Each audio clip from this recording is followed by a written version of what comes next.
Our approach to this research was mostly observing the participants day to day and interviewing them.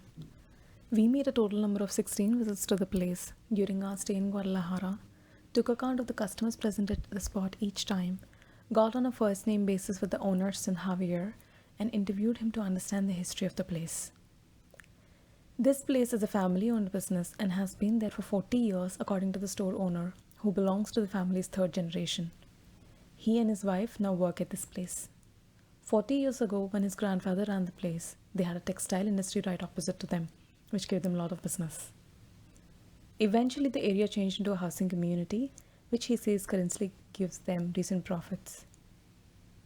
The owner talked about the effect of Sam's Club on their business and mentioned a slight loss in clientele since Sam's. The business has also evolved so much over the years depending on the changing needs. This place is the biggest among the 3 taquerias in the neighborhood and is the only one which is really versatile. They also have a storage space adjacent to the actual store where they store inventory. They're open from 6 a.m. to 6 p.m. and usually serve tacos, tortas, dinner plates, lunches, burgers, and hot dogs. They also have cereal, flan, fruits, chocolates, biscuits, juices, soft drinks which customers can buy. We did not see medicines directly, but the store owner mentioned that they sell pharmaceutical items at the store as well. We also saw them make and serve pizza for a small party, which is quite unusual because pizza is not on their menu. Their usual customers included people come from the park, backpackers, construction workers, and people from the bus stop. According to the owner, they definitely aren't doing better in terms of profits as compared to the other two because of the perfect location and the fact that they are sort of a convenience store along with being a taqueria. Sam's Club and other pharmacies close by, such as Oxo, unfortunately have had an impact on the sales of this place. The owner mentioned that the business overall is pretty stable over the past few years, but they see a decline in the number of customers, specifically during vacations.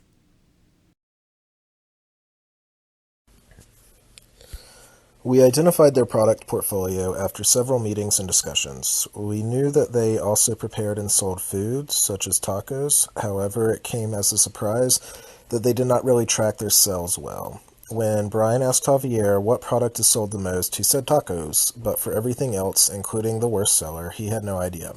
They never tracked this information. We did not have specific information on where they source their items from, but after interviewing Javier, we found out that it is a 40-year-old store, and they really work with suppliers who have had a long-standing relationship with the family. We honestly could not get more information out of them post the first interview because we felt the dynamic change between us. Also, we could not keep them away from their work for too long, but we understood that trust goes a big way in Mexican culture. We never understood why, after running the place for 40 years, they never thought of purchasing the land and did not know if this was a possibility for them. They made no changes to the store, apparently, apart from diversifying their products available. The fact that they don't use Uber Eats or others to deliver their food and do not have a social network page raised questions of how they defined value and prosperity within the context of their business. When we took his interview, we unfortunately touched upon a sensitive topic. We wanted to know if the owner actually owns the place or is still renting the land for the restaurant. The owner got defensive by saying, "We pay our taxes." We did not realize up front the reason why he reacted that way, but later found out that 40% of Mexican businesses are not fully registered, especially for taquerias. He might have gotten offended. Nonetheless, they have been very cooperative and sweet to us. Finally, we realized that they never had any marketing strategy. They never put up additional signboards to attract customers. There was no online marketing. The only boards that were present had the name of the place and the food menu on it. From our perspective, it did not seem that revenue maximization was the key priority for the business. Ultimately, we believe the biggest advantages to the business are 1. Location, 2. Quick service, 3. The wide range of products they have in the store, and 4. A nice sociable ambiance created by the store owners just a step away from the hustle and bustle on the road. And this fourth one may actually be what is most important to the store owners. Culturally, we observed that the stereotypes about Mexican people are not always true. While some of that was indeed right in an informal context, such as making promises you do not intend to keep to preserve social relations, or being punctual, we believe people actually took pride in not conforming to these negative stereotypes when it came to business. Javier always opened and closed the store at the right time, served food at the right time, gave us correct instructions about everything, and was genuinely helpful. Culturally, they did not seem very ambitious or cutthroat. I have seen many other taquerias in the city, and none of them really try to establish a distinction from each other. They're just happy sticking to their staple food. Only a few places are innovative, like some vegan taco places I visited. Javier's store has a very basic menu that is no different from other taquerias. They were not very innovative nor experimental with their side dishes, nor did they make any noticeable attempt at marketing from our point of view, but their network of word of mouth could have been invisible to us.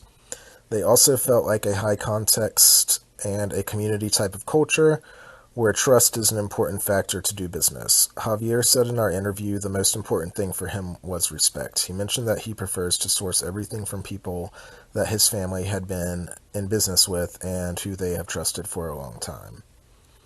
We have spent a great time working with this store, and we're quite amazed at how quickly we bonded over a plate of tacos. I really love this place, but I can't help feeling that or improve their existing they could have done more to improve their existing business. This leads us to wonder why they do not use Uber Eats or DD Foods, a local food delivery. Why did they not market their products around the restaurant, online, or have special days and special discounts to increase the food traffic?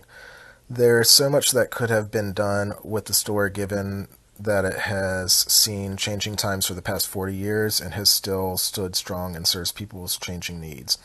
Where does this unwillingness to expand come from? How much is this personal preference tied into culture of the